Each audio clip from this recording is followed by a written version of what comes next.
मैं दिनेश श्रीवास्तव, आप देख रहे हैं आपका अपना एडी लाइफ। शेष नारायण ओझा जी, राष्ट्रीय सचिव प्रभारी झारखंड प्रदेश युवा कांग्रेस, हमारे साथ हैं और उनसे कुछ सवाल पूछते हैं। बहुत बड़ी जिम्मेदारी दिया गया है झारखंड में जी। आपकी सरकार ऑलरेडी यहाँ चल रही है, तो सबसे पहले कांग्रेस पार्टी को अगर देखा जाए दूसरी पार्टी के तुलना, चाहे अगर जेएमएम के बात करें, चाहे या आप सुदेश महतो की पार्टी आशू के बात करें और या बीजेपी के बात करें, जितना युवा उनके पास है वह युवा कांग्रेस के पास नहीं है। तो इसके लिए आपके पास क्या योजना है? देखिए, सबसे पहली बात तो मुझे जहाँ तक लगता है कि तुलनात्मक रूप से जो डेटा आपके पास है उसमें थोड़ा रेक्टिफिकेशन की आवश्यकता है, क्योंकि हमारे यहाँ जो संगठन का चुनाव होता है वो मेंबरशिप के माध्यम से होता है। और मुझे लगता है कि आज की डेट में झारखंड प्रदेश के अंदर कोई भी राजनीतिक संगठन इतना बड़ा नहीं है जितनी अधिक मेंबरशिप के माध्यम से यूथ कांग्रेस का चुनाव हुआ या यूथ कांग्रेस के मेंबर बने। जहाँ तक आपने कहा कि झारखंड जैसे राज्य की जिम्मेदारी मिली है, कितनी बड़ी चुनौती मानते हैं, तो मेरा ये मानना है कि यहाँ पर जेएमएम की सरकार है, कांग्रेस कोएलिशन में है और सरकार लगातार बेहतर काम कर रही है। कांग्रेस सरकार के मंत्री लगातार बेहतर काम कर रहे हैं। लोगों के बीच में पहुंचने का काम यूथ कांग्रेस को दिया गया है और उसी काम को बखूबी निभाने के लिए आते ही मैंने पहला प्रयास किया है। हमारी कोशिश ये है हर बूथ पर यूथ कांग्रेस के कार्यकर्ता तैनात किए जाएं।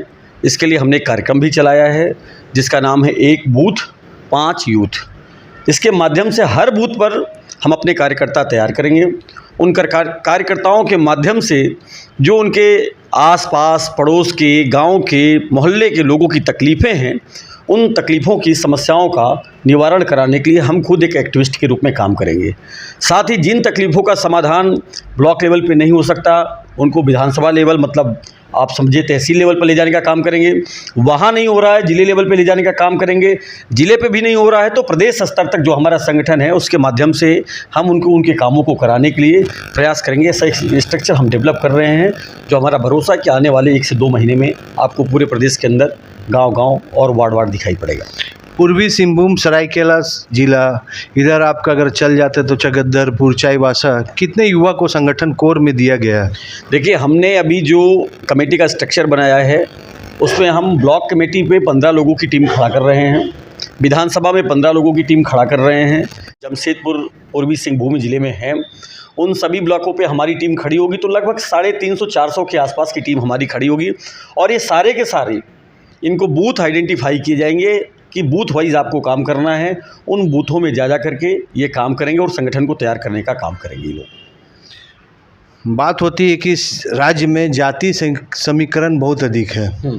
आज भी अगर आप फेसबुक में देखते होंगे तो महतो जो कार्ड है बहुत अधिक यहाँ फेंका जाता है। अगर आपको यहाँ की स्थानीय, अगर जो झारखंड प्रदेश की, तो आपके पास महतो कितना यूथ है? देखिए, पहला प्रयास तो हमारा ये है कि हम एक राष्ट्रीय पार्टी हैं, हम केवल प्रादेशिक पार्टी नहीं हैं। और राष्ट्रीय पार्टी होने के नाते हमारी एक राष्ट्रीय विचारधारा है। हमारी विचारधारा के अंदर सांगठनिक दृष्टिकोण से जाति धर्म से ऊपर उठ के हमारा काम करना होता है। तो हमने संगठन का जो स्ट्रक्चर बनाया है उसमें सभी जातियों का, सभी धर्मों का, सभी लिंगों का समान रूप से उसमें उनको अवसर प्रदान किया जाए, उनको मौका दिया जाए। ये पहला हमारा प्रयास है। दूसरा, कुछ क्षेत्रों में स्पेसिफिक, किसी ब्लॉक में, किसी विधानसभा में, किसी ज़िले में किसी एक समाज की संख्या ज़्यादा होती है, हम उनके भी नेतृत्व को अपने साथ लेके चल रहे हैं और हम सबको समान अवसर दे रहे हैं। जिसको नेतृत्व करना है भविष्य में, जिसको भविष्य में चुनाव लड़ना है, उसमें संगठन उसकी कैसी मदद कर सकता है, उनकी तैयारियों में कैसी मदद कर सकता है, जन आंदोलनों को कैसे उनके बीच से खड़ा किया जा सकता है जिससे लोग उनके साथ जुड़े, जनता उनके साथ जुड़े, इन मुद्दों पर काम करना हमारा काम है। तो हम तो समाकेतिक रूप से संवैधानिक जो हमारा विचार है, जो हमारी विचारधारा है कि सबको साथ को लेकर चलने के लिए हम उस पर फोकस करते हैं और उसी हिसाब से हम काम कर रहे हैं। तो एक चीज़ बताइए, झारखंड की कांग्रेस में जो आपके मंत्री है, स्वास्थ्य मंत्री बन्ना गुप्ता जी हो गया, इधर वित्त मंत्री उराव जी हो गया, उनकी क्या क्या योजना है जो पब्लिक को, अपनी युवा साथी को बताना ज़रूरत है कि वो पब्लिक तक उस विषय को पहुंचाए? कोई 2-3 ठो योजना जो पब्लिक को बता सकते हैं? मुझे लगता है कि जो भी योजनाएँ उन्होंने, मैं अभी हाल ही में यहाँ इंचार्ज बना हूँ और मुझे बने हुए 1.5 महीने लगभग हो रहे हैं, उनकी जो भी योजनाएँ हैं जिससे आम जनमानस को फ़ायदा हो रहा है, उन योजनाओं को ले जाने का काम एक ही कार्यकर्ता करेगा। जहाँ तक रही कि अगर आप मुझसे स्पेसिफिक मानेंगे तो मुझे भी ये जानने की अभी आवश्यकता है कि कौन कौन सी लोकल लेवल पर योजनाएं चलाई जा रही हैं, उनका क्या क्या लाभ लोगों तक पहुंच रहा है, और मैं चंद दिनों में इसके बारे में जान भी जाऊंगा। अगली बार जब हमारी आपसे वार्ता होगी तो आपने 3 पूछा, मैं कोशिश करूंगा आपको 5-7 बताऊं, जिससे हम आपकी दोनों की जानकारी और दुरुस्त हो पाए। अब राष्ट्रीय सचिव है आपके, केंद्र लेवल में सोनिया गांधी, राहुल गांधी जी के साथ भी मीटिंग होता है और बहुत बड़ी जिम्मेवारी है कि राष्ट्रीय सचिव को झारखंड जैसे प्रदेश में भेजा गया, और जो आप यूपी से आते हैं, और पूरी भारतीय राजनीति का केंद्र बिंदु अगर देखा जाए तो यूपी होता है। तो अब हम बात करते हैं कि 3 प्रदेश के चुनाव है, राजस्थान, छत्तीसगढ़, MP और तेलंगाना, 4 प्रदेश का, 5 प्रदेश का चुनाव है। तो क्या कांग्रेस पार्टी अपनी पुराने दिन फिर वापस आएगी? देखिए, मुझे लगता है कि अभी हाल ही के 2 ही रिजल्ट आपके सामने हैं। इसके पहले के क्या रिजल्ट थे उस पर मीडिया ने भी चर्चा कर लिया, लोगों के बीच में भी चर्चा हो गई। एक रिजल्ट कर्नाटक का है और एक रिजल्ट हिमाचल प्रदेश का है। अभी आखिरी हाल ही के 2 ही चुनाव हैं, दोनों में कांग्रेस पार्टी ने मेजॉरिटी के साथ सरकार बनाई। कर्नाटक का चुनाव सबसे ज़्यादा महत्वपूर्ण ये हो जाता है कि एक तरीके से वो नॉर्थ इंडिया का और साउथ इंडिया का ब्रिज होने का काम करता है, इकोनॉमिक हब है। प्रधानमंत्री जी ने 47 रैलियां और सभाएं वहाँ पर की। उन्होंने अपने आप को पूरी तरीके से वहाँ पर न्यौछावर कर दिया, लेकिन जनता ने ये कहा कि अब डमरू बजाने से और मदारी बनने से काम चलने वाला नहीं है। जनता चाहती कि उसको कुछ ठोस मिले। आपके पास प्लान क्या है?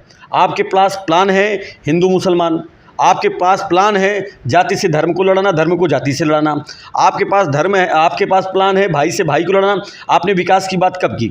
और ठीक इसके उल्टा राहुल गांधी जी ने, प्रियंका गांधी जी ने और हमारी कांग्रेस की सारी लीडरशिप, उन सब ने मिलकर के विकास की बात की और विकास पर मोहर लगाई कर्नाटक की जनता ने। तो हम विकास के मुद्दों को आधार बना करके जाएंगे और आप देखेंगे कि आने वाले 2024 के लोकसभा चुनाव में, क्योंकि वो पहले है झारखंड के चुनाव उसके बाद है, 2024 के चुनाव में आपको यहाँ दिखाई पड़ेगा कि कांग्रेस और कांग्रेस के गठबंधन के साथ ही किस प्रकार का मैजिक आने वाले चुनाव में यहाँ करने जा रहे हैं। सबसे बड़ी चीज़ है कि आपकी जो पार्टी है, कांग्रेस पार्टी, आम पार्टी, वो भी अभी छत्तीसगढ़ में चुनाव लड़ रही है। उनके साथ आपके साथ समझौता नहीं हुआ। वो भी जो आपकी योजना है उसी को कुछ अच्छा बेटर करके आपके छत्तीसगढ़ में उन्होंने वो अनाउंस किया है। तो क्या आपको नहीं लग रहा कि एक तरफ बीजेपी से भी आपको चुनाव लड़ना है, कंपटीशन है, और एक तरफ आम पार्टी से भी, इससे फ़र्क पड़ेगा चुनाव? आप पार्टी की जहाँ तक बात की, मैं उस पर व्यक्तिगत तौर पे टिप्पणी इसलिए नहीं करना चाहूँगा क्योंकि राष्ट्रीय राजनीति का मामला है और राष्ट्रीय राजनेता हमारे जो हमसे सीनियर हैं वो इस पर बेहतर जानते हैं। उनका अनुभव भी शायद जब से वो पार्टी का गठन हो उससे कई साल ज़्यादा अनुभव रखने वाले हमारी पार्टी के अंदर नेता हैं, वो उस पर डिसीजन लेंगे। लेकिन मैं तो सिर्फ यही कहूँगा कि हर पार्टी को अपना हक होता है, अधिकार होता है कि वो जाए, संगठन का विस्तार करे, जगह जगह चर्चा करे, अपनी बातें करे। लास्ट में जनता का काम होता है कि वो मोहर लगाए कि किसकी बात को उसने माना और किसकी बात को उसके मानकर सरकार बनाई। मैं एक बात ज़रूर आपको कह देना चाहता हूँ कि आने वाले 5 राज्यों के चुनाव में छत्तीसगढ़, मध्य प्रदेश, राजस्थान और तेलंगाना में कांग्रेस पार्टी की सरकार बनने जा रही है। ये मैं आपको दावे के साथ इसलिए कह सकता हूँ कि 2 राज्यों में हमारी सरकार है, वहाँ की कल्याणकारी योजनाओं का कंपैरिजन देश के किसी भी बीजेपी शासित राज्य से आप कर लीजिए, आपके हाथ में रिजल्ट होगा। हमारा काम है आम जनता को लाभ पहुँचाना। हमारी सरकारों का उद्देश्य है कि उससे आम जनमानस का वो फ़ायदा मिले, महंगाई से राहत मिले, बेरोजगारी से निजात पाने का रास्ता मिले। और बीजेपी के लोगों का काम है कि कैसे पूंजीपतियों को धनबल दिया जाए, उनके पैसे माफ़ किए जाएँ, उनके लोन माफ़ किए जाएँ।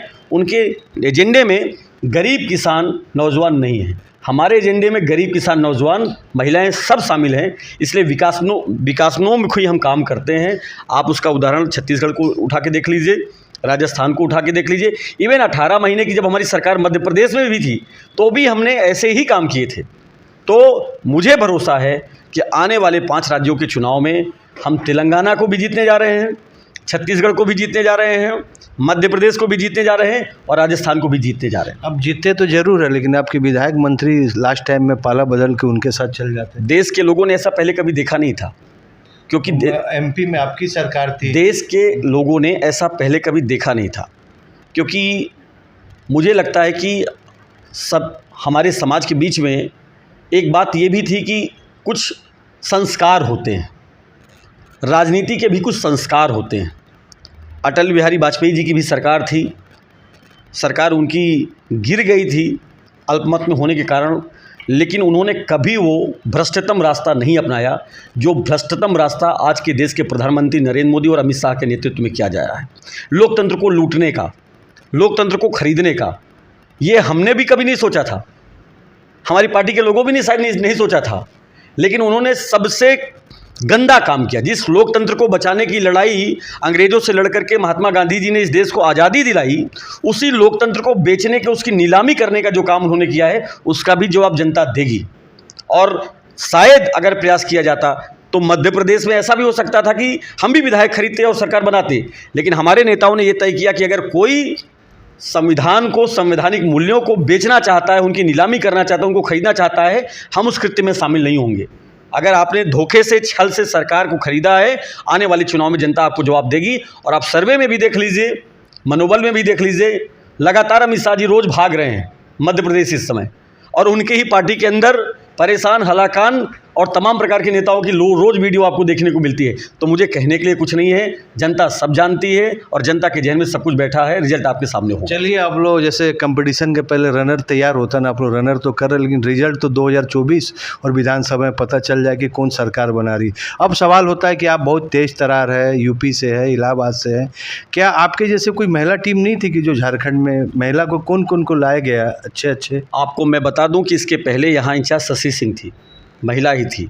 और आपको मुझे एक बात बताते हुए बड़ा गर्व महसूस हो रहा है, और मैं चैलेंज के साथ कह रहा हूँ कि देश का एकमात्र संगठन भारतीय युवा कांग्रेस है जिसकी राष्ट्रीय कमेटी में 33% नहीं 40% महिलाएं हैं।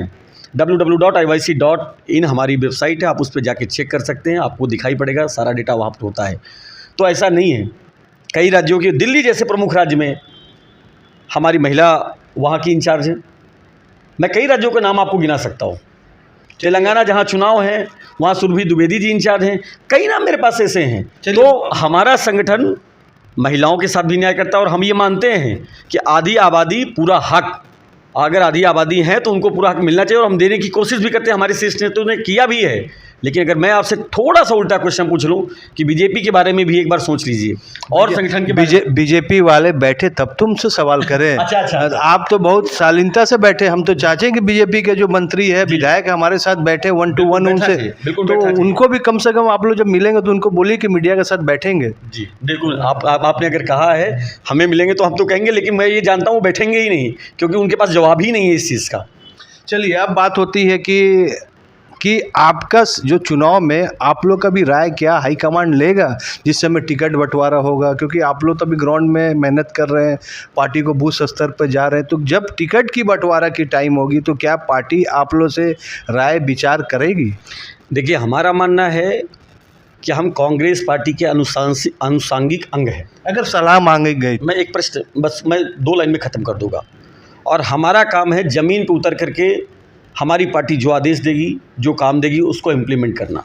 हम में से भी कोई योग्य व्यक्ति है जो किसी भी पद की दावेदारी कर सकता है, तो संगठन मजबूती से उसका नाम आगे बढ़ाएगा, और जहां जरूरत पड़ेगी उसका नाम रखने की, उसको रखेंगे, निवेदन करेंगे, बातचीत करेंगे, सामंजस्य बनाएंगे, और आशा करेंगे कि बेहतर हम लोगों के बीच में कुछ होगा। प्रभारी जी और सचिव जी जिस हिसाब से तेज़ तरार हैं, जिस हिसाब से फील्ड में मेहनत कर रहे हैं, क्या ये तेज़ तरार 2024 का रिजल्ट में उतनी वेग से, उतनी क्षमता से अगर रिजल्ट आ जाए तो हमें लगता है कि प्रभारी जी को जो दायित्व दिया गया है वो बहुत बड़ी दायित्व निभा सकते हैं। और कांग्रेस पार्टी बहुत अधिक संगठन में सुधार कर रही है, जिनका यह प्रतिरूप है कि इतने अच्छे प्रभारी अपनी बात रख रहे हैं। 1.5 महीना हुआ इनको प्रभार लिए हुए, 3 महीना 4 महीना बाद फिर से इंटरव्यू होगा, और उसमें अच्छे सवाल पूछा जाएगा। समय कम है, लेकिन फिर भी कम समय में बहुत अधिक सवाल नहीं पूछा जा सकता। एडी लाइव का वीडियो को लाइक कीजिए, चैनल को सब्सक्राइब कीजिए। एडी लाइव की पूरी टीम की ओर से सभी को धन्यवाद। जोहार।